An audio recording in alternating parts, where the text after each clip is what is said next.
મતદાર યાદી સુધારણાની કામગીરી હવે અંતિમ તબક્કામાં સઘન ગણતરી મુજબ રાજ્યની મતદાર યાદીમાંથી 53 લાખથી વધુ મતદારોના નામની બાદબાકી થવાની શક્યતા છે। ચૂંટણી પંચ મુજબ 17 લાખથી વધુ અવસાન પામેલા મતદારો યાદીમાં સામેલ હતા।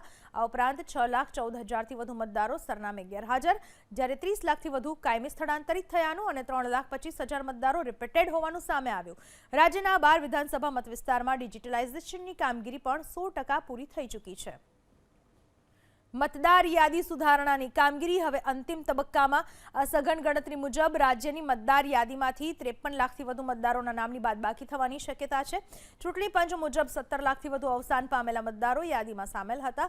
આ ઉપરાંત 6,14,000થી વધુ મતદારો સરનામે ગેરહાજર, જ્યારે 30 લાખથી વધુ કાયમી સ્થળાંતરિત થયાનું અને 3,25,000 મતદારો રિપીટેડ હોવાનું સામે આવ્યું।